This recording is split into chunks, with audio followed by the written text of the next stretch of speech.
É com muita alegria que damos início ao nosso Congresso de Psicologia e Comunhão. E agora vamos dar início oficialmente à nossa mesa de abertura. Vamos chamar para compor a mesa a professora doutora Paula Luengo Cranacre, que é professora da Universidade Católica do Chile. Ela é doutora em Psicologia pela na Universidade Sapienza, em Roma, pesquisadora do Centro Interuniversitário de Investigação sobre a Gênese e as motivações dos comportamentos pró-sociais e antissociais. Seja bem-vinda!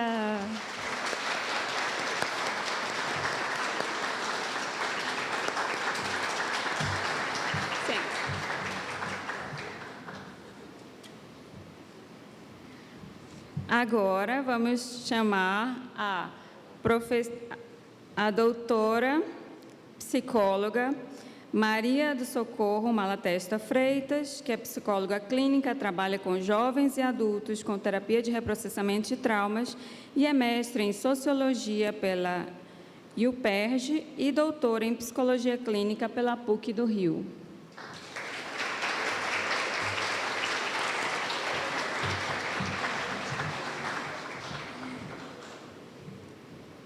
Vamos chamar também Maria Inês Lim Marques, do Uruguai, médica com vários livros publicados na área de transtornos alimentares, especialista em nutrição, terapeuta cognitiva pós-racionalista e counselor, docente da Universidade Católica do Uruguai, doutoranda em psicologia pela Universidade Católica do Uruguai.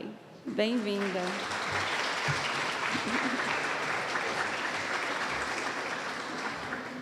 E também vamos chamar Cláudio Bica, professor de Química. Ele é morador aqui da Mariápolis, essa cidadela maravilhosa que está nos acolhendo esses dias. Ele é membro do movimento dos focolares e teve experiências na Ásia, na Europa, e nos últimos anos voltou para o Brasil e desde os últimos 3 anos está aqui na Mariápolis. Bem-vindo.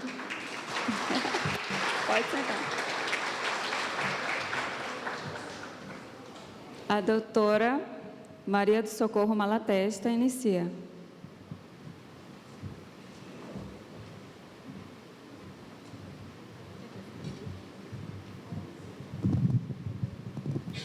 Será que está?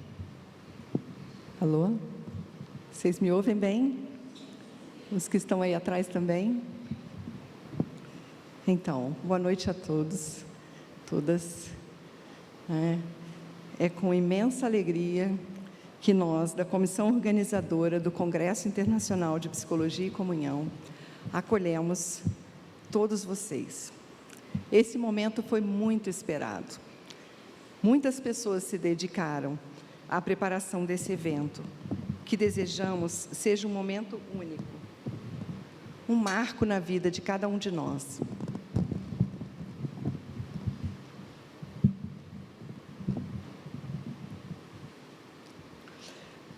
A preparação foi desafiadora, como vocês podem imaginar.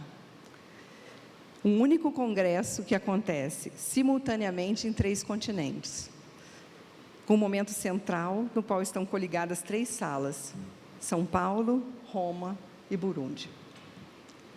Alguém pode me ajudar aqui? Porque eu acho que eu precisava girar esse microfone aqui.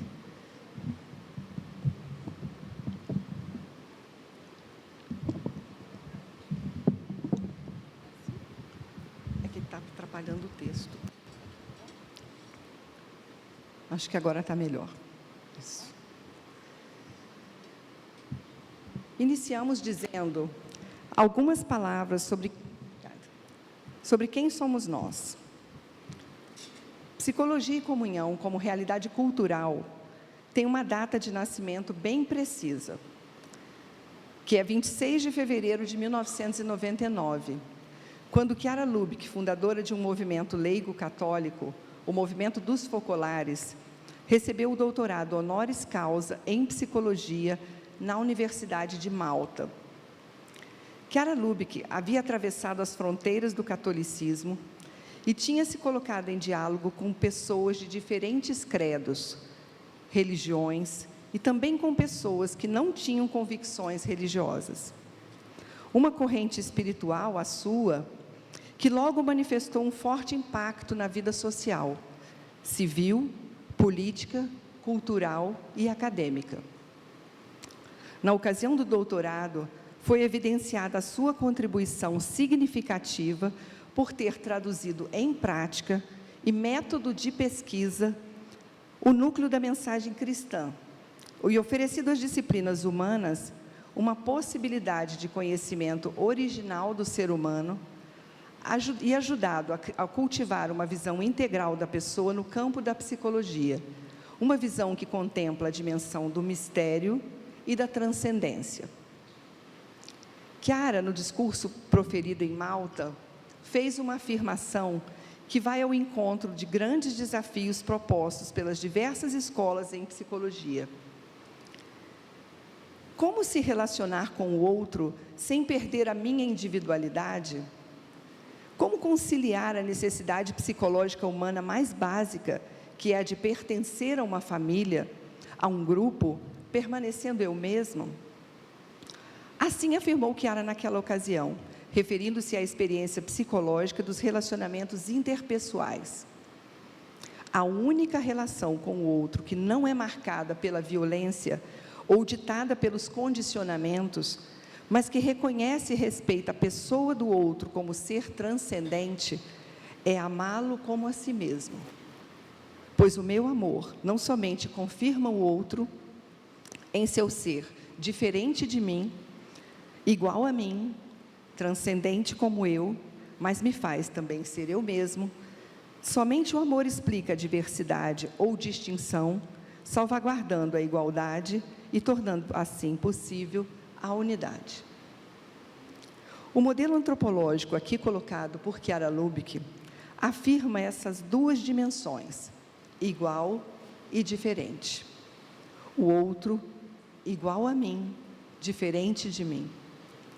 Quais as implicações dessa afirmação? Significa reconhecer o outro, não só como igual, abstratamente, mas aceitá-lo na sua especificidade, ou seja, reconhecer o igual na diferença. Aqui, a diferença é concebida como riqueza que pode ser doada, e a igualdade nunca será compreendida como uniformidade. Se trata de colher no outro uma dimensão profunda, universalmente comum, não só, mas também colher no outro a beleza da sua diversidade, da sua específica individualidade, feita de história e experiência vivida, que me leva a assumir diante dele uma atitude de respeito incondicional. Uma diversidade vista como riqueza, no sentido que o outro é indispensável ao meu equilíbrio interior. Um grupo de 70 profissionais psicólogos, psiquiatras, operadores em saúde mental, presentes em Malta, sentiu o desejo de encontrar-se com outros que condividiam o mesmo estilo de vida, para refletir juntos sobre como aprofundar os conteúdos psicológicos da espiritualidade da unidade e evidenciar o que havia de novo.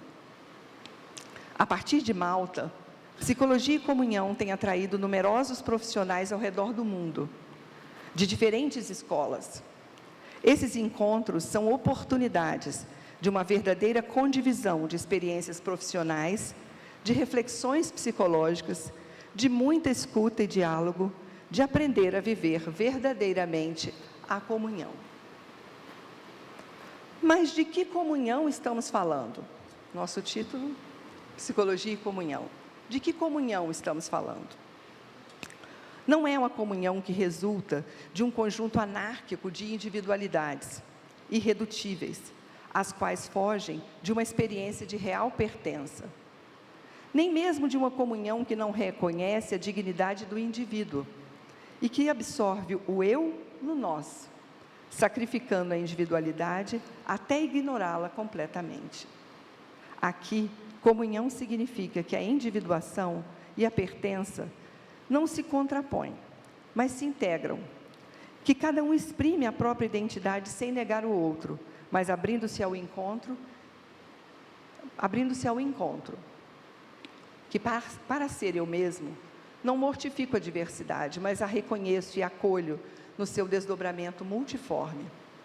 Abrindo-se para o outro, numa abertura acolhedora que se faz dom de si, o eu passa pela experiência do nós, para depois reapropriar-se de uma identidade mais enriquecida, qualitativamente diferente da primeira. Individual em maior medida, pois é capaz de conjugar a afirmação plena de si com a doação de si. Tendo trazido vocês ao lugar de onde falamos, aquele lugar que define o nosso estar juntos e o nosso olhar sobre a realidade, vamos agora compartilhar o mapa de navegação do percurso que faremos juntos esses dias. Como premissa, devo dizer que esse congresso internacional é um tributo a Simonetta Magari, psiquiatra e psicoterapeuta italiana, que esteve presente no doutorado de Malta e conduziu Psicologia e Comunhão por mais de 20 anos, com dedicação, paixão, perseverança e grande generosidade. Muitos dessa sala a conheceram, muitos. E se cada um pudesse, via esse microfone, teria uma história para contar, teria a sua experiência pessoal com ela. Nosso colega Alex Valadares e Ana Carolina estão a caminho, não conseguiram chegar ainda, mas vão nos dizer alguma coisa sobre ela também. O título do congresso nos fornece todas as pistas, os direcionamentos, o nosso mapa de navegação. Psicologia além das fronteiras. O que é uma fronteira? Por definição, é uma linha que divide ou delimita, separando um país ou um território do outro. Em sentido figurado, é a linha que separa e distingue uma coisa de outra, que pode se referir a espaços físicos ou abstratos. Estar do lado de cada fronteira pode significar estar num lugar mais confortável, num mundo mais conhecido, ser aceito como concidadão. Já cruzar uma fronteira pode representar um risco. Sou estrangeira, posso não conhecer a língua e também não sou conhecida. Com que fronteiras podemos nos deparar aqui no Congresso? A mais óbvia é a territorial. Somos provenientes de diferentes países da América Latina e também de diversos Brasis, de Porto Alegre a Belém. Somos profissionais e estudantes, e de gerações diferentes. Somos acadêmicos, pesquisadores e também profissionais que estão com a mão na massa. No âmbito da psicologia, somos de proveniências diversas: psicodrama, a Gestalt, a psicanálise, a ADI, abordagem direta ao inconsciente, a logoterapia, a terapia cognitivo-comportamental, a terapia comunitária, terapia familiar sistêmica, neurociência, o MDR, esqueci alguma? Pode ser. A lista é imensa. Essa eu falei. Nesse congresso, temos também entre os participantes médicos, psiquiatras e clínicos, terapeutas ocupacionais, pedagogos, psicopedagogos, arteterapeutas, musicoterapeutas, terapeutas ABA, coaches, assistentes sociais, bem como artistas, historiadores, antropólogos, sociólogos, arquitetos e filósofos. Pode ser que tenhamos também posições políticas diferentes, fronteira complexa e delicada. Conseguiremos ir além dessas fronteiras? Seremos capazes de nos comunicar? Cada um tem sua própria verdade, que muitas vezes entra em choque com outras visões. Pode nos ajudar nesse impasse refletir sobre a própria psicologia, que é o que nos trouxe aqui. A psicologia é uma ciência jovem, com muitas escolas que geraram teorias e técnicas vigorosas. Cada escola nasceu dentro de um contexto histórico, científico, cultural, como hoje a gente viu tão claramente com a professora Maria Célia de manhã, falando de Moreno, né? Cada autor, fundador, tem diante de si uma realidade, que procurou compreender, buscar soluções, atuar, trazendo a sua bagagem pessoal, que inclui suas próprias vivências, seus valores, sua ideologia. Isso nos faz entender que cada escola enxerga a realidade a partir de uma perspectiva, que nos remete ao lugar ao qual um autor, o pesquisador, enxerga a realidade. Deste lugar, se pode ver em profundidade alguns aspectos, outros não. Admitir a ideia de perspectiva é lidar com o limite intrínseco, imposto pelo lugar no qual eu observo e atuo sobre a realidade. Assumir a fragilidade das perspectivas diante da complexidade do ser humano nos parece uma possibilidade de falar sobre verdade, que pode ser captada sob diferentes perspectivas. Não uma verdade relativa, mas aquele fragmento possível de se encontrar quando se observa e atua em um determinado lugar. Admitir que a nossa possibilidade de compreender e saber a verdade é limitada, pode nos mostrar a necessidade do diálogo, da escuta recíproca entre pessoas de diferentes escolas, de diferentes práticas profissionais e até mesmo entre profissionais e estudantes e pessoas de diferentes gerações. Tecendo diálogos. Essa é uma outra pista que está no título do congresso. Tecer, tessitura, reunião de fios que atravessam o tear. Outra palavra, entrelaçamento, que pode ser entrançar, tecer, embaralhar, mesclar. Fala de um tecido que é feito de muitos fios, que colocados juntos, revelam uma nova trama. O que podemos pensar sobre tecer diálogos? Processo que pode acontecer aqui nesses dias. E para isso vai requerer de nós uma participação ativa. O que significa esta participação ativa? Significa assumir uma postura intelectual de grande respeito, admitindo que o ser humano é verdadeiramente um mistério e que só pode ser compreendido a partir de múltiplas perspectivas. Significa opinar com a abertura de quem tem sempre a aprender e expressar as críticas ou discrepâncias com a transparência e confiança, porque somos interdependentes. Significa reconhecer o valor da dúvida, da angústia da dúvida, não como negação da verdade, mas como um momento de reflexão, de tensão em relação à verdade, como capacidade de colocar em discussão as próprias certezas e o próprio conhecimento.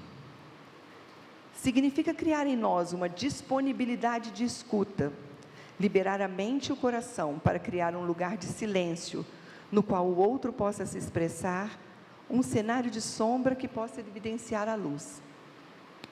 Significa acolher em nós a dor e os limites do outro, também a beleza do outro. Significa acreditar no potencial crítico de transformação das realidades que vivemos no nosso continente e que, como sujeito coletivo, podemos iniciar na promoção de maior justiça social.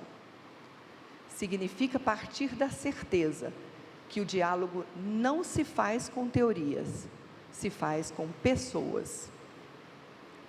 Diálogo entre nós, então, não será troca. Então, será uma troca, sempre recíproco, entre pessoas que admitem sua proveniência de diferentes perspectivas.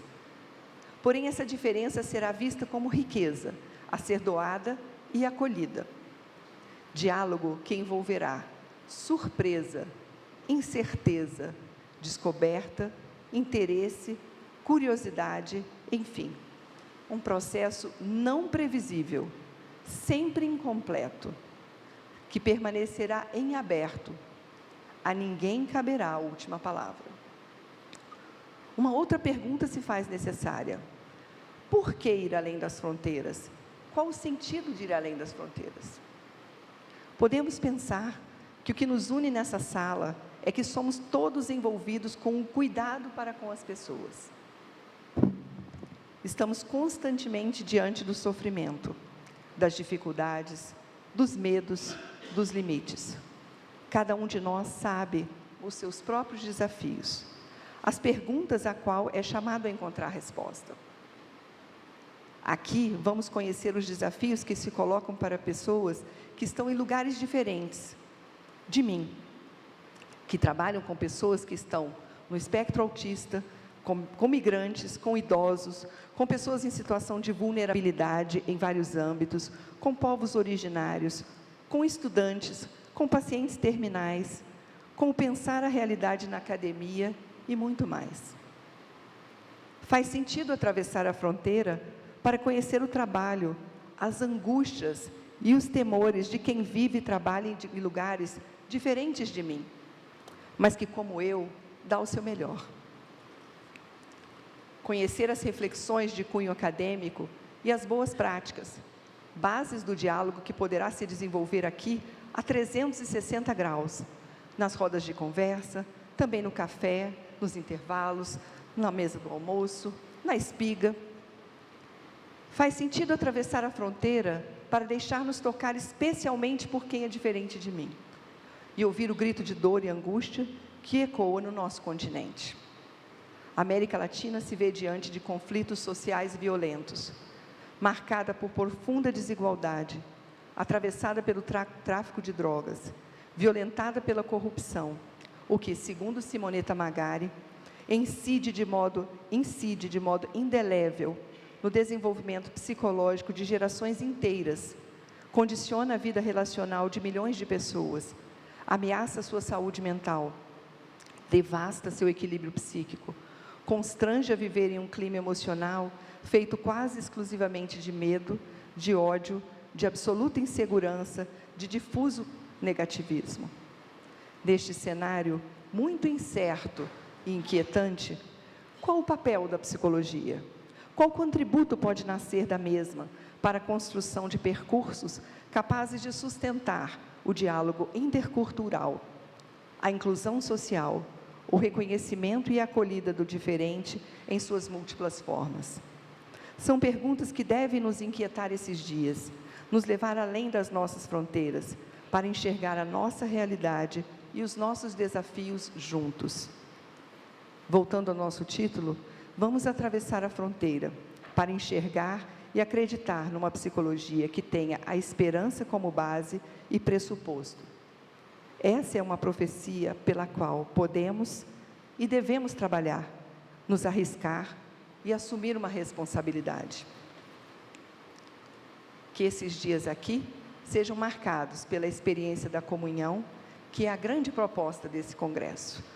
Um bom congresso a todos nós.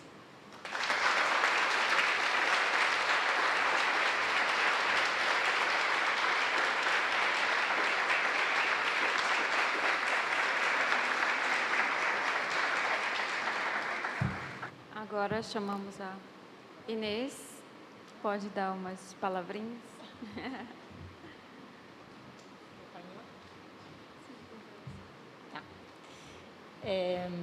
Bueno, ya me presentaron, así que soy Inés y soy del Uruguay. Y quería, en representación del grupo que vinimos del resto del Cono Sur, que no es Brasil, saludarlos y también transmitirles la alegría que tenemos de haber podido llegar hasta acá también, con tantas peripecias, pero muy felices de compartir estos días. Y bueno, son de Argentina, hay 6, que 4 son de Buenos Aires, una de Rosario y otro de Paraná. Y después de Bolivia hay 2, están todos allí. Pueden levantar la mano si quieren.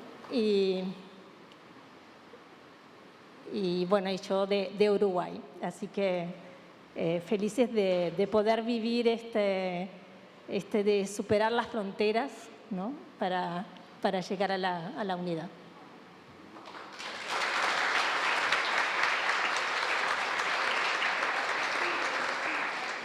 A nossa conferência de abertura.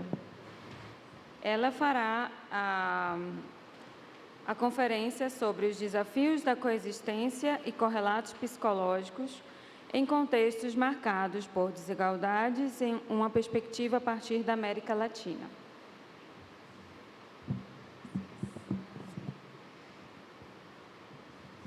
Sí. Boa tarde. Sí. Boa tarde. Creo que vocês tienen que poner, ¿sí? Les pido muchas disculpas por no saber hablar portugués. No puedo hablar portugués todavía, ainda, mas depois. Más adelante. Y bueno, nuestros amigos de Argentina, de Bolivia, de Uruguay, podemos disfrutar esta ocasión. Muchas gracias por estar aquí. ¿Me escuchan bien? ¿Sí? ¿Se escucha bien? Quisiera compartir con ustedes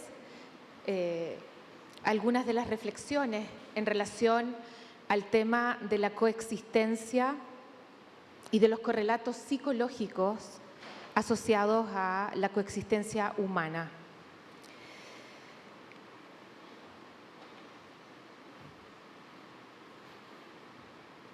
Antes de comenzar, quiero dar un agradecimiento muy especial a las traductoras, a quienes nos permiten comunicarnos, comprendernos en este momento y a quienes han sostenido la parte técnica de este congreso. A Fabiana, a Vid, a Ana María, quiero pedir para ellas un aplauso especial.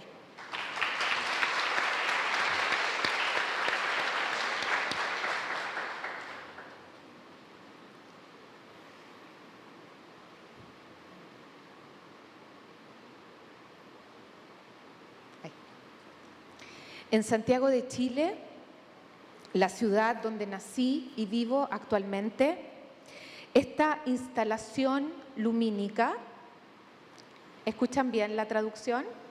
¿Sí? Que fue realizada por un grupo de jóvenes artistas urbanos, activistas, apareció en un emblemático edificio del centro de la ciudad el 15 de mayo del año 2020, en plena pandemia. Dignidad. A pesar de su crecimiento económico, mi país es uno de los países más desiguales del mundo. En nombre de esa desigualdad social, el 18 de octubre del año 2019, Chile vivió una de las revueltas sociales, un estallido social de los más intensos en su historia. Imagino que ustedes habrán escuchado hablar de eso, que fue protagonizado por los jóvenes. Compartiré ahora con ustedes algunas reflexiones y el fruto de algunas de nuestras investigaciones, pesquisas, sobre la desigualdad. Yo vengo de una familia atravesada por la desigualdad. Mi madre de una familia muy rica y mi padre de una familia muy pobre. Desde pequeña me habitó la pregunta acerca de la brecha social. Hace un tiempo me he trasladado a vivir a un barrio periférico de Santiago que se llama Yungay para acercarme y habitar desde dentro esta pregunta. Muchas gracias entonces por la invitación, especialmente a María Socorro, a Eloísa Silveira y a todo el equipo maravilloso de SICOM Brasil, junto a Inés Nin y al equipo de SICOM de Hispanoamérica, por darme esta oportunidad de poder compartir con ustedes algunas reflexiones y comentar, como decía, los resultados de nuestras últimas investigaciones. He organizado la presentación en 4 etapas, no se asusten. Desigualdad multidimensional es la primera. Después pasaría a tratar el tema de los principales correlatos en términos de antecedentes y efectos psicológicos de la desigualdad. para después trasladarnos a conversar acerca de los comportamientos prosociales y la desigualdad hacia una cohesión social pendiente y reflexiones finales. Desigualdad multidimensional. Recientemente, el informe sobre la desigualdad global del World Inequality Lab indica que si bien la desigualdad mundial entre países ha disminuido, la desigualdad ha aumentado significativamente dentro de los países. En particular, según datos recientes de la CEPAL, Latinoamérica aparece como la región con mayor proporción de países con desigualdad a su interior y como región, Latinoamérica exhibe la mayor desigualdad de todo el planeta. También Chile, desde donde miro el mundo, es el país de la Organización para la Cooperación y el Desarrollo Económico, OCDE, con mayor desigualdad de ingresos. Por ejemplo, Chile hoy se presenta como el 30º país más competitivo del mundo y el primero de América Latina. Pero el mismo Chile exhibe uno de los sistemas educativos más segregados del mundo, con una desigualdad de oportunidades que llega al sistema universitario. En los últimos años, la brecha en el nivel de ingresos ha sido señalada como una de las razones que ha motivado principalmente el surgimiento de las protestas, de los movimientos sociales en toda la región. Según datos recientes del Banco Mundial, Brasil y Chile son los países latinoamericanos cuya riqueza está más concentrada, ya que casi un 60% de los ingresos totales del Producto Interno Bruto, del PIB, está en manos del 20% más rico de la población. Esta desigualdad, tal como lo hemos constatado bastante recientemente, se ha exacerbado radicalmente con la pandemia por COVID-19. Si miramos solo a uno de los indicadores de la desigualdad, en términos de escolarización y de aprendizaje, quizás es la desigualdad que más repercusiones tendrá en las trayectorias de vida de las personas hacia el futuro, la desigualdad, por lo tanto, que más impacto va a tener a nivel futuro. Según los datos del Banco Mundial, un 70% aproximadamente de estudiantes de países de ingreso medio y bajo de Latinoamérica seguirán estando en situación de pobreza o deficiencia mínima de aprendizajes. Es alarmante. Se hace necesario entonces plantear una perspectiva de la desigualdad mucho más amplia que la de un análisis exclusivo de las brechas económicas o salariales. El sociólogo Terborn, por ejemplo, se refiere a 3 tipos de desigualdad: la desigualdad vital, la desigualdad de recursos y la desigualdad existencial.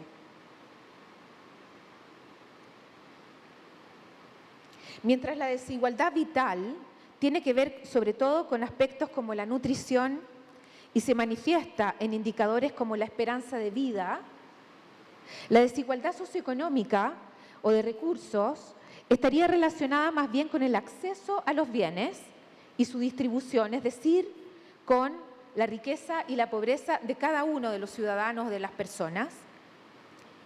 La desigualdad existencial, y quisiera aquí que pusiéramos una particular atención, en cambio, tendría que ver con aspectos de autonomía, de libertad de las personas, de posibilidades de desarrollarse de las personas en cuanto tales, y se manifiesta en la defensa de sus derechos y el trato digno, especialmente hacia las minorías, sean estas étnicas, de género, de origen migratorio, etc.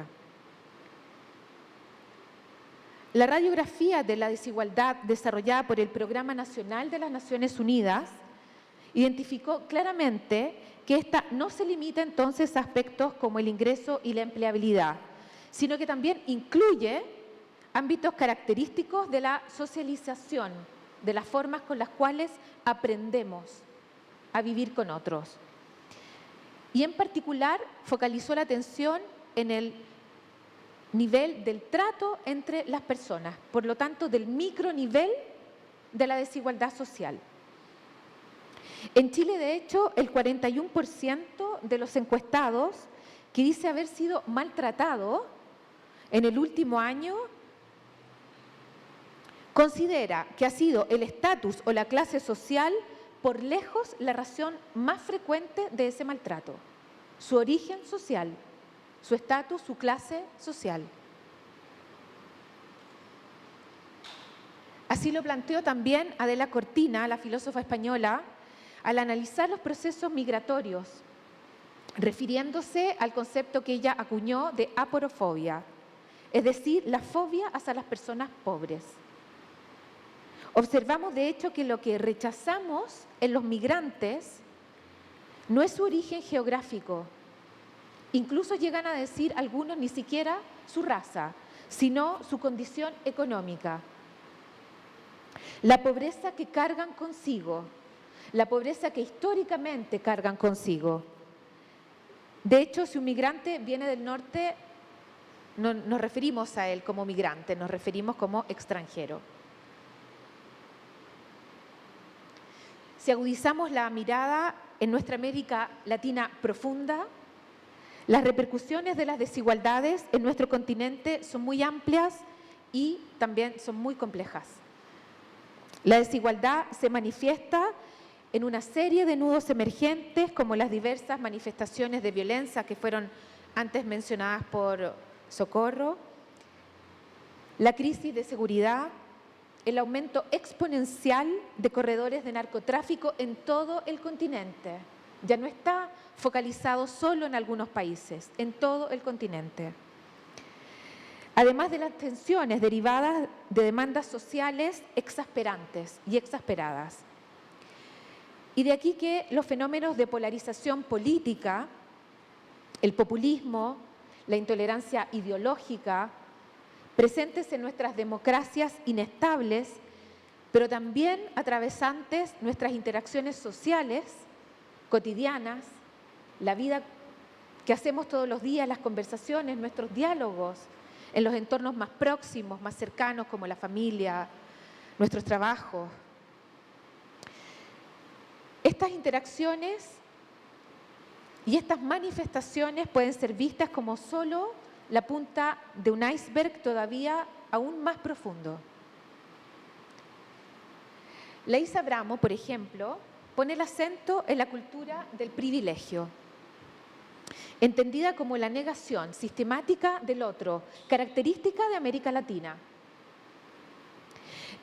Del otro que logra naturalizar las desigualdades y las exclusiones como algo dado, como algo natural, como algo inevitable, como algo incluso en algunos casos deseable. Algunos tienen que estar arriba para que otros puedan estar abajo. Además está el tema de la segregación territorial. Por ejemplo, en la ciudad de Santiago, una de las ciudades más segregadas territorialmente, es muy difícil que las personas de estatus social distinto se encuentren, se conozcan, interactúen. Por la que la interacción entre grupos socioeconómicos se reduce al mínimo, simplemente porque ni siquiera nos encontramos. Frente a este escenario cabe entonces preguntarnos y preguntarse si la desigualdad está entonces tan arraigada, es tan estructural, es tan endémica o pandémica y tiene una complejidad sistémica tan estructural. La pregunta ¿es posible superarla? Y más aún, ¿por qué hacerlo? ¿Valdría la pena? ¿Valdría la pena nuestras energías?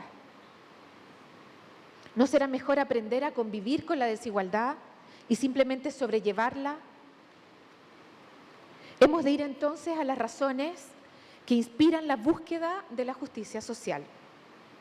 Los psicólogos además sabemos que las motivaciones están a la base de la coherencia en los comportamientos, ¿no? En general, vamos a ir un poco a este tema de las razones de la desigualdad. La literatura científica clasifica en dos grandes tipologías las razones por las cuales tendríamos o podríamos enfrentar las desigualdades. Hay razones normativas y razones funcionales.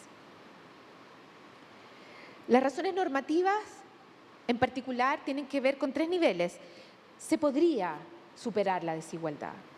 Sobre todo, es especialmente importante en países donde los recursos económicos permitirían a todos sus miembros vivir en forma digna. Perdón si pienso y traigo a colación el caso de nuestra querida tierra argentina. Todas las posibilidades de riquezas naturales para poder vivir dignamente, para que todos sus ciudadanos puedan vivir dignamente. Entonces, se podría, es una razón normativa. Se debería, ahí vamos a considerar la desigualdad como una de las dimensiones que entra en conflicto con los horizontes normativos fundamentales asociados a los derechos humanos, a los derechos de la persona. En particular en las sociedades democráticas que postulan que los seres humanos somos por definición iguales en dignidad y derecho. Desde 1948, ratificando esta Declaración Universal, entonces encontraríamos un deber, diríamos casi ético, de moral democrática, de encontrar condiciones para superar las desigualdades sociales y económicas. Otra razón normativa tiene que ver con la naturaleza, ¿sí? Es porque estamos naturalmente, evidentemente, constituidos como sociedades heterogéneas y naturalmente nos conformamos como sociedades multiculturales.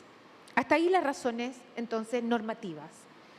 Están también las razones funcionales, que han sido estudiadas sobre todo también desde la sociología, también funcionalista. En particular, porque favorece la institucionalidad democrática. Hay muchos estudios en términos de las ciencias políticas, sobre todo, que muestran que las sociedades con mayor desigualdad son las sociedades que más riesgos tienen en términos de estabilidad democrática y de confianza en las instituciones democráticas. Al revés, sociedades con mayor igualdad, como las sociedades en general, por ejemplo, nórdicas del planeta, tienen mayores posibilidades de una institucionalidad democrática sólida.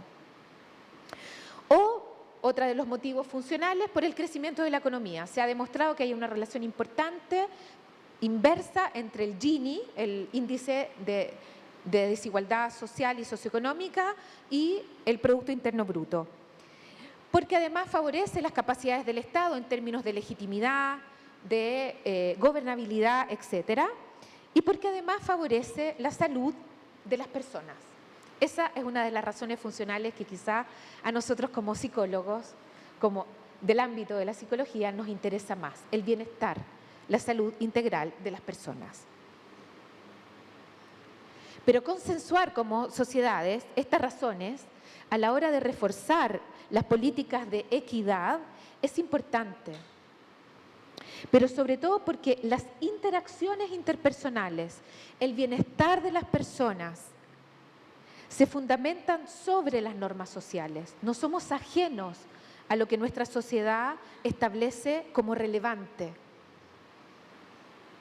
No es lo mismo buscar la igualdad por un afán meramente económico que buscar la igualdad por la salud de las personas. Por ejemplo, es por eso que aquí viene llamada en causa nuestra disciplina, la psicología. Vamos entonces ahora a desarrollar un poco más cuáles son algunos de los principales, solo algunos de los principales correlatos en términos de antecedentes y de efectos psicológicos de la desigualdad. Y la psicología, entonces, ¿qué dice o qué puede decir al respecto? Las desigualdades, ¿cómo afectan a la vida de las personas? Y cómo, al mismo tiempo, las personas contribuyen a perpetuarlas, es bidireccional la relación. Nos afecta la desigualdad, pero al mismo tiempo la generamos y la reproducimos. Todos y todas habitamos la desigualdad desde una historia personal, además de colectiva, de nuestra historia cultural. Todos construimos nuestras hipótesis y tenemos nuestras teorías, más explícitas o menos explícitas, también implícitas, en torno a la desigualdad, con todo lo que la vida nos ha dado de vivir. Hemos de reconocer también que desde edades tempranas hemos asumido un papel, consciente o inconsciente, hemos asumido un rol frente a la desigualdad. Perpetuadores, rectificadores, víctimas, testigos, mediadores, cómplices, transformadores, justificadores, activos o silenciosos, entre muchos otros roles. Quiero proponerles ahora hacer un pequeño ejercicio. Quiero proponerles viajar con su mente a cuando tenían entre 5 y 10 años, aproximadamente. Traten de viajar con su mente y de reconocer en ese periodo de sus vidas un amigo o una amiga que pertenecía a otro estatus social, más o menos de lo que ustedes subjetivamente se percibían a sí mismos, subjetivamente. ¿Sí? Traten de recordar ese amigo o esa amiga, traten de recordar cómo era la relación que tenían con él o ella. ¿Sí? Y traten de ubicarse en alguno de estos roles, sin culpa. Cuando éramos pequeños hacíamos lo que podíamos, como ahora también. Traten de pensar en ese amigo, en esa amiga, identifíquenlo. Traten de recordar algunas experiencias que han tenido con él o ella y ubíquense en algunos de esos roles u otro. ¿Sí?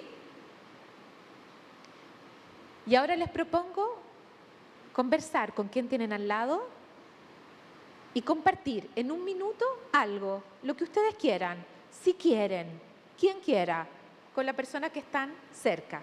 Perto.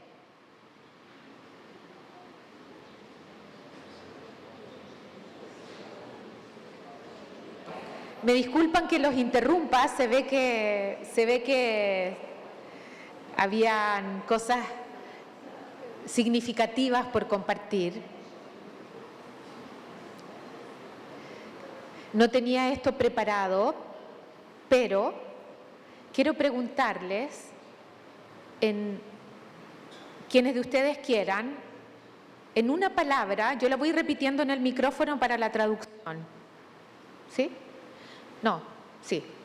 En una palabra, emociones que sintieron recordando. Emociones, no pensamientos, emociones. ¿Sí? Tristeza. ¿Alguien más?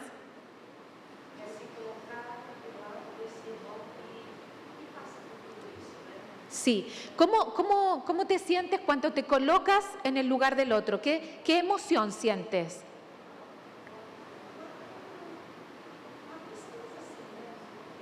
¿Tristeza? Tristeza. Ok, ¿sí? Indignación. ¿Soledad? Soledad. ¿Otra emoción? Dolor. Si queremos entonces hablar de coexistencia, no ocuparnos de las heridas abiertas de nuestros países latinoamericanos, de estas heridas abiertas que nuestros países tienen en términos de desigualdad, implicaría desarrollar una psicología desarraigada. e incapaz de colaborar en la transformación de la vida de las personas. Implicaría no hacernos cargo de este dolor, de esta tristeza, de esta pena, de esta indignación. Si bien no hay absoluto consenso, para algunos autores coexistir involucra una dimensión existencial por sobre el convivir. Involucra el encuentro de personas que poseen una serie de identidades sociales que se entrelazan interseccionalmente, de interseccionalidad, y que se cruzan con las estratificaciones sociales. Es decir, coexistir implicaría un grado de encuentro, de relación, que tiene cuenta de nuestras unicidades. Rabia, frustración, culpa, desesperanza, impotencia, furia, indignación, tristeza, abatimiento, son solo algunas de las emociones que desde nuestro repertorio activamos frente a las injusticias sociales y que han sido estudiadas en las últimas décadas como correlatos psicológicos de la desigualdad. Pero ¿dónde y cómo se originan estas emociones? ¿Cómo se originan las creencias y los comportamientos que subyacen a las desigualdades sociales? Los datos recientes de la psicología del desarrollo indican que la conciencia de las desigualdades sociales comienza temprano en la infancia y que los niños tratan de explicar las causas subyacentes de las disparidades que observan y experimentan desde edades muy tempranas. Hay un último estudio que hicieron y que demostró que ya a 1 año 8 meses los niños tenían una idea acerca de la desigualdad, de la pobreza, de algún amigo o compañero de juegos. Hay estudios también que evidencian cómo niños y niñas muestran capacidades tempranas para comprender y rectificar las desigualdades cuando son capaces de regular el acceso a los recursos en sus contextos entre pares. En sociedades desiguales, las personas pueden ser más propensas a creer que el estatus socioeconómico indica niveles de talento y esfuerzo. Estas creencias meritocráticas, es decir, creer que las personas obtienen lo que se merecen, pueden estar más asociadas a autorresponsabilizarse por las propias condiciones de vida, por la propia pobreza, por la incapacidad de salir por los propios medios de su propia condición. Y pueden llevar a probar más culpa. Esto no se lo había estudiado hasta ahora en niños y adolescentes. Hemos desarrollado el primer estudio donde investigamos la relación entre creencias meritocráticas y tendencias depresivas entre preadolescentes residentes en Chile, considerando el rol de la autoestima como moderador de esta asociación, usando un modelo de ecuaciones estructurales para comprobar la interacción entre las creencias meritocráticas y la autoestima en las tendencias depresivas, controlando al mismo tiempo por los efectos, son cosas de las investigaciones, para quien le interese más después podemos compartir un poco más de esto, controlando por los efectos del género, del estatus socioeconómico y de la edad, se observó, esto es lo interesante, un efecto positivo y significativo de las creencias meritocráticas sobre las tendencias depresivas en los preadolescentes con niveles más bajos de autoestima. ¿Qué nos dice esto? Que ya en edades muy tempranas las creencias meritocráticas tienen un efecto nocivo en la salud mental de niños, niñas y adolescentes. Los llevan ya en edades muy tempranas a culpabilizarse muy probablemente por sus propias condiciones de vida. Esto habla de un mecanismo psicológico, de riesgo en las sociedades tan desiguales como las nuestras.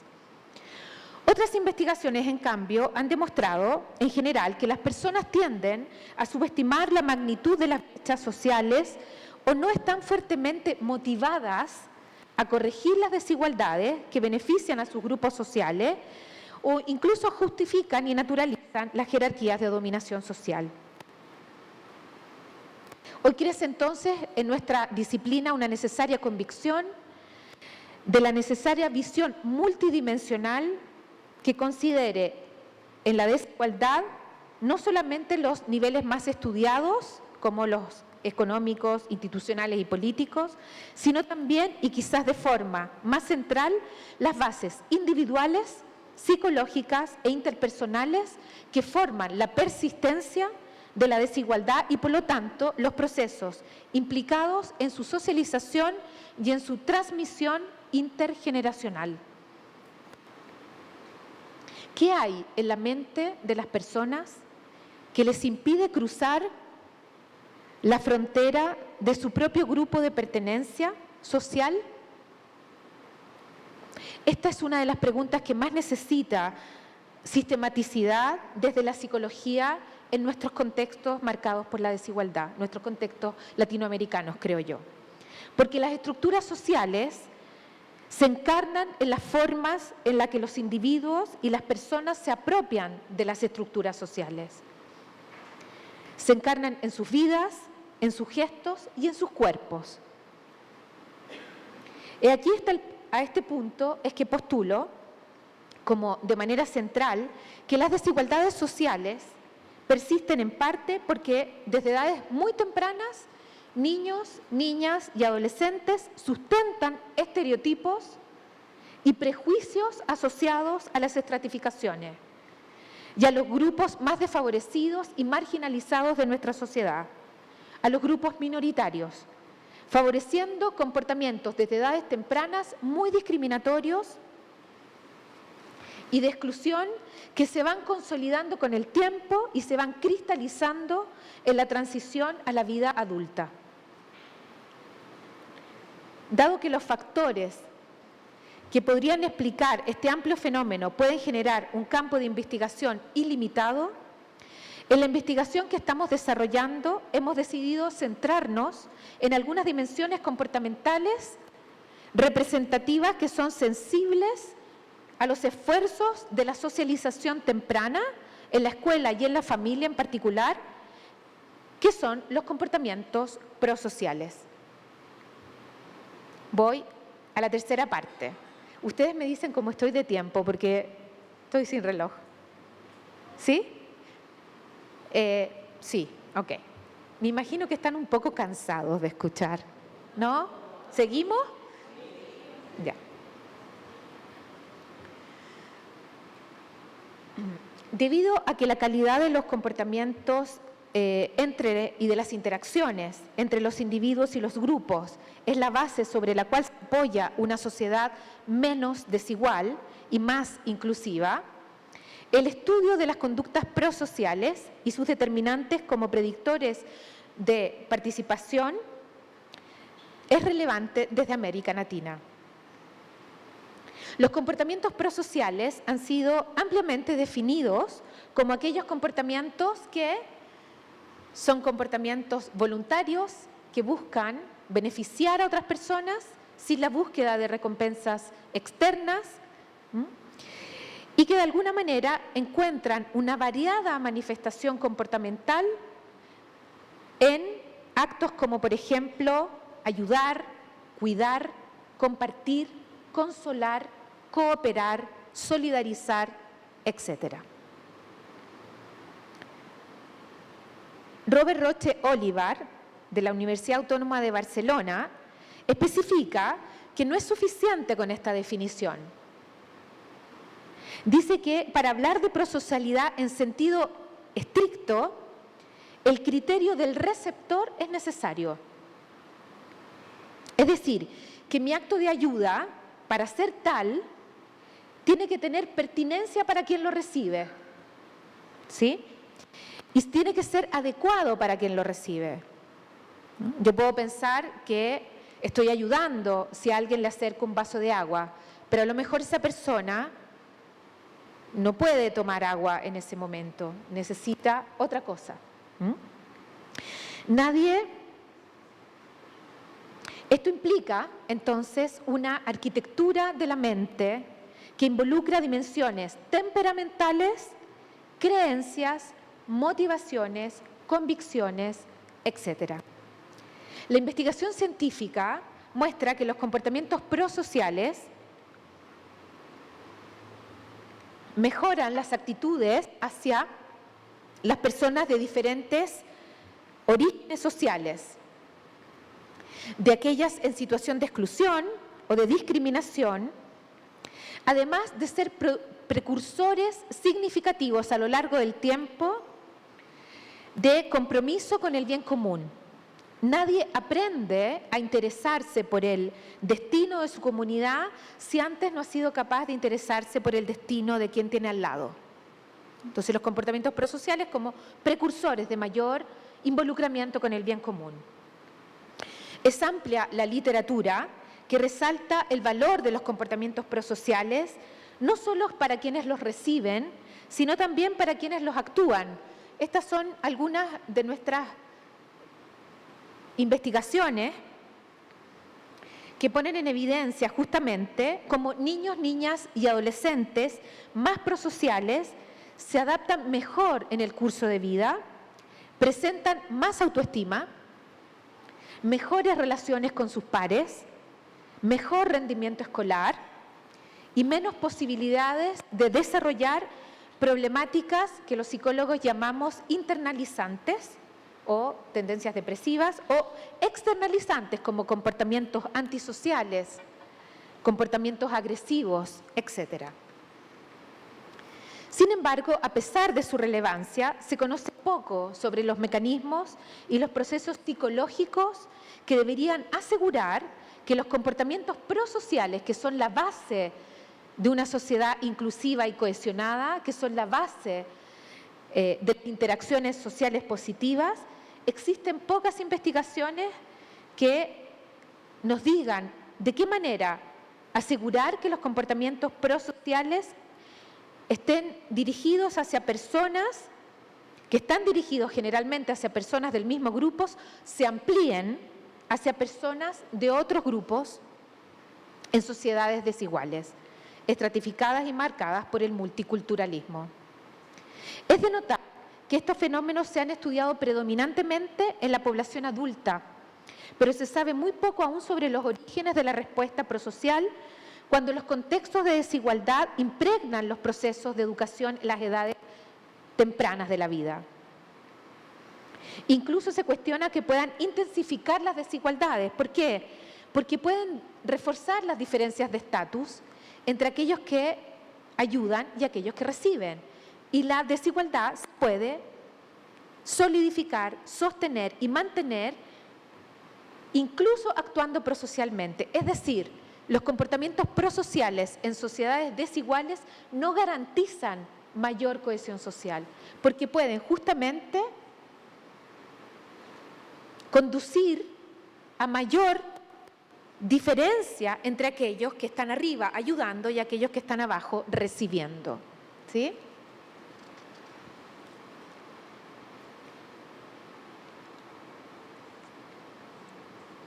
Entonces, ¿cómo y por qué se extiende el comportamiento prosocial más allá de los límites intragrupales en edades permeables a los procesos de socialización? No es lo mismo ser prosocial hacia quienes son de mi grupo, son de mi etnia, son de mi origen social, cultural, que ser prosocial y atravesar la frontera hacia el otro grupo.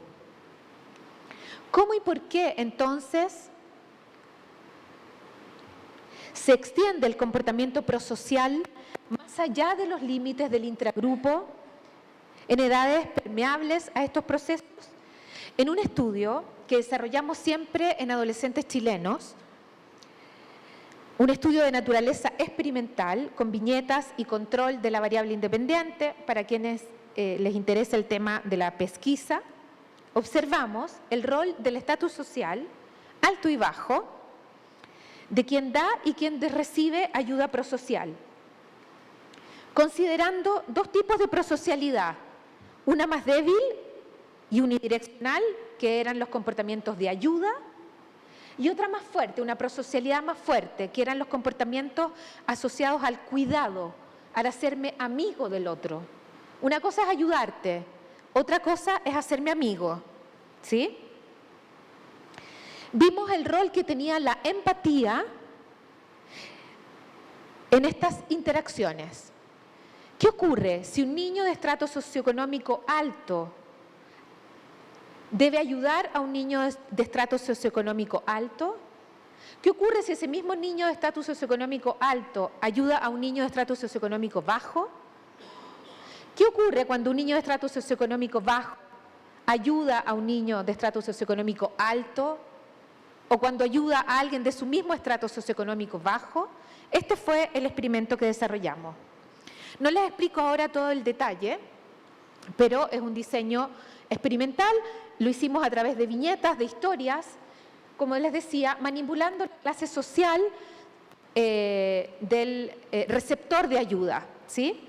¿Qué es lo que encontramos? Los principales hallazgos confirmaron que la empatía era importante para favorecer comportamientos prosociales hacia los miembros del outgroup, del grupo social diferente al propio, ¿sí? En el caso de los comportamientos de ayuda, eso era así para los comportamientos de ayuda. En cambio, para el caso de los comportamientos prosociales de mayor cohesión, de mayor dificultad, de cuidado, de hacernos amigos del otro, la empatía solo favorecía la actuación prosocial hacia los miembros del propio grupo. La empatía no ayudaba a cruzar la frontera, en este caso específico de la estratificación social. De este estudio entonces emerge el rol relevante, pero insuficiente de la empatía en sociedades estratificadas, porque esto había sido estudiado en sociedades no tan estratificadas como la chilena. Las sociedades generalmente donde se hace investigación, hay recursos para investigación, son generalmente las sociedades del norte, del hemisferio norte del mundo. En este estudio realizado desde el contexto nuestro, vimos entonces que en sociedades altamente estratificadas y desiguales, pareciera ser necesario incorporar a la empatía una explícita adhesión a los valores de igualdad, de equidad, para que los comportamientos prosociales puedan llevar a mayor cohesión social. Esto, que ha sido teórico y que era el resultado de nuestros primeros hallazgos, se transformó en un programa de intervención en el contexto escolar. Lo pusimos en acción a través de un modelo de intervención justamente en el contexto educativo. Así nació, desde estas premisas y desde estas investigaciones, la creación del programa Procívico, que es el acrónimo de Comportamientos Prosociales y Participación Ciudadana para la Cohesión Social en Chile. Desarrollado desde el 2017, ya en 42 escuelas de la región metropolitana de Santiago de Chile, y ahora a nivel municipal inicia a transformarse en una política educativa pública.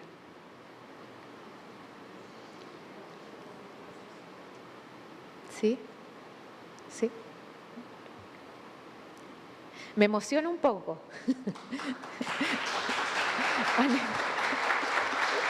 Qué tonta. Son años de mucho esfuerzo y de todo un grupo que trabajamos juntos para esto.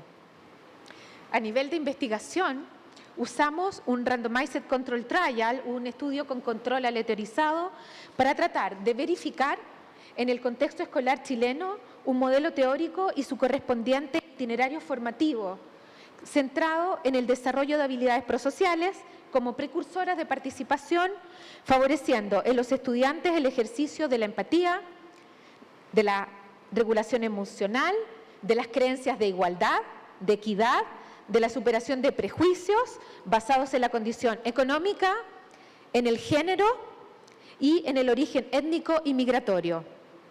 a través del aumento de la autoeficacia individual y colectiva en actividades de cooperación y proyectos de participación escolar. Gracias a una investigación longitudinal asociada a la intervención, los primeros hallazgos y evidencias empíricas ofrecieron confirmación aspectos relevantes del modelo teórico propuesto y de los efectos de este programa en el aumento de los comportamientos prosociales y la estabilización de comportamientos agresivos. Sobre la promoción también de aulas más inclusivas, a través de un análisis de redes sociales. Estos son algunos de nuestros hallazgos. Ahora voy a pasar más rápido para no demorar a este estudio de cohesión social en aulas de clases, a través de un análisis de redes sociales interpersonales o sociogramas. No sé si algunos de ustedes los conoce o los ha aplicado.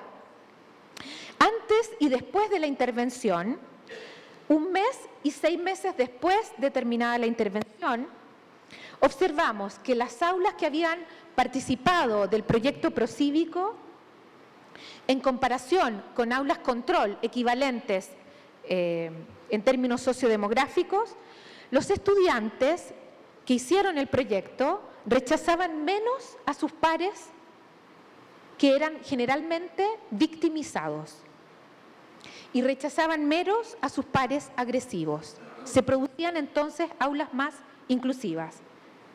En otro estudio, quizás el más importante que hemos desarrollado, de las mismas características, observamos que en las aulas de procívico, en comparación con las aulas de control, los estudiantes mostraban más probabilidades de elegir a compañeros y compañeras como amigos y amigas de clases que eran de clases sociales diferentes y más heterogéneas. Este último resultado ha sido un empuje en la dirección que habíamos iniciado. No lograría ahora compartir en detalle el tipo y las modalidades de la intervención que desarrollamos en las escuelas, pero les ofrezco una mirada a la teoría del cambio. He usado esta imagen, voy a decirlo más lento para nuestra traductora. He usado esta imagen que es de una película chilena que se llama Machuca. No sé si la han visto, sí, muchos sí.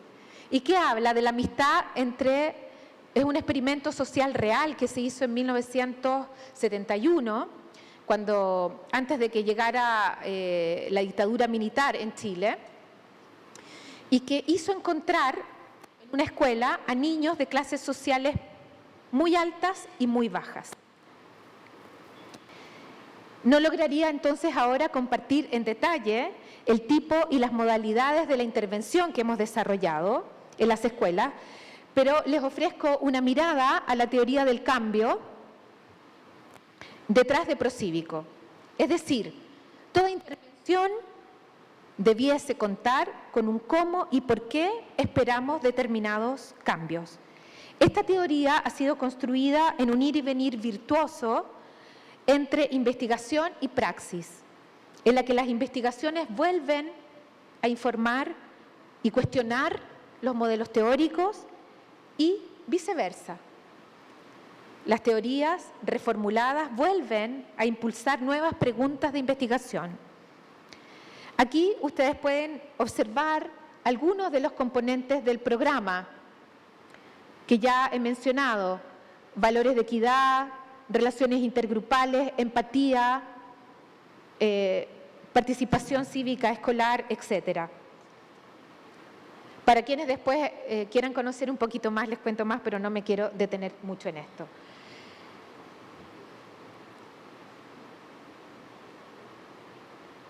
Después de estos años de investigación e intervención a pequeña escala, el año pasado hemos ganado una convocatoria del Ministerio de Educación de Chile para hacernos cargo de la política de convivencia escolar de toda la capital en Chile. Hoy estamos trabajando en un complejo escalamiento que involucra 3 niveles: el nivel universal como red de escuelas, un nivel focalizado con las escuelas que exhiben mayores índices de violencia y de discriminación, y un nivel selectivo con grupos específicos como centros estudiantiles, centros de apoderados, etc. Sabemos que estamos trabajando desde el micronivel de la cohesión social y de la desigualdad. Estamos trabajando en el nivel de las interacciones interpersonales, por lo que sin garantías sociales colectivas, el bienestar individual y grupal sabemos que no es suficiente. Tengo conciencia que los niveles meso y macro deben hacer sinergia con este micronivel y que cambios estructurales también en nuestras escuelas y en nuestra sociedad son urgentes. Lo que hacemos es aún insuficiente y se necesita de la concurrencia de otras ciencias y ámbitos del saber para poder trabajar interdisciplinariamente. Y agradezco a quienes hoy nos acompañan de otras disciplinas, porque lo necesitamos, ante toda esta complejidad. Aquí me muevo entonces hacia una dimensión más íntima.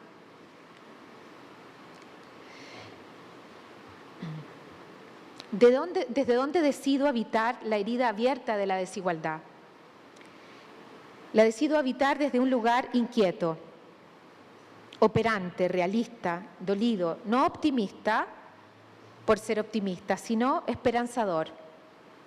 Psicología y comunión ha sido para mí un hábitat, una ecología, desde la cual hacer del objeto de estudio la coexistencia, la comunión, la convivencia, un sujeto de acción colectiva.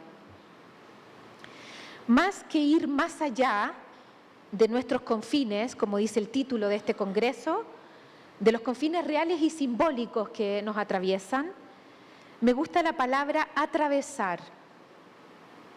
Implica habitar, entrar en la brecha que nos separa, no bypasearla por el costado.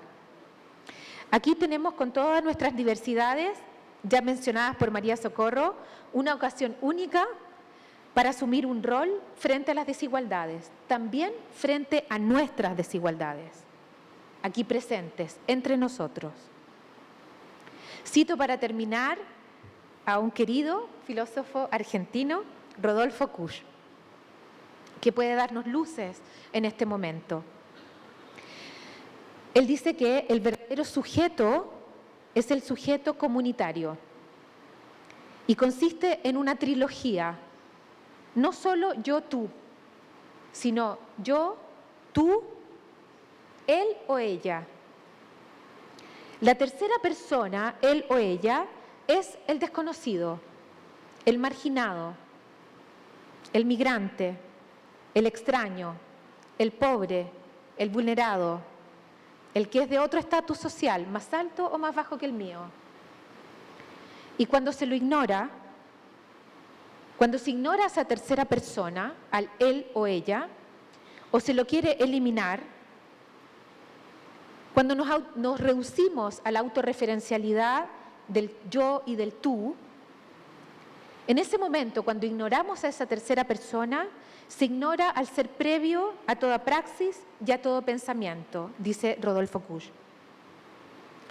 Reconocer la relación trilógica evita que las personas se conviertan en masa. Me parece que impide que el pluralismo niegue la singularidad y viceversa, e impide que la relación se vuelva excluyente. Este congreso es, creo, un motivo de esperanza. Nos entrega la posibilidad de decidir desde dónde mirar la realidad, desde dónde entender la esperanza en medio de tanta real desesperanza, toda esa que nos atraviesa, para fundar o refundar también hoy, desde nuestro pequeño punto de observación, una nueva psicología de la esperanza, como una vez Simonetta Magari nos auguró. Muchas gracias.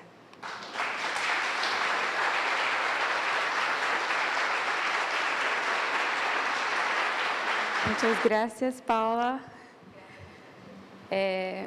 Foi muito profundo. E esses dias a gente vai ter a oportunidade, né, de poder dialogar também sobre o que a Socorro trouxe na mesa de abertura, o que tu trouxeste agora na conferência de abertura, que realmente é um acreditar nessa capacidade que a gente tem de dialogar, de se colocar nesse lugar de escuta. É um acreditar também, como a Socorro também dizia, nessa capacidade que os nossos países têm, né? E toda a riqueza que a gente tem, e que muitas vezes essas diferenças, elas acabam vindo como algo negativo, e aqui a nossa proposta é totalmente o contrário.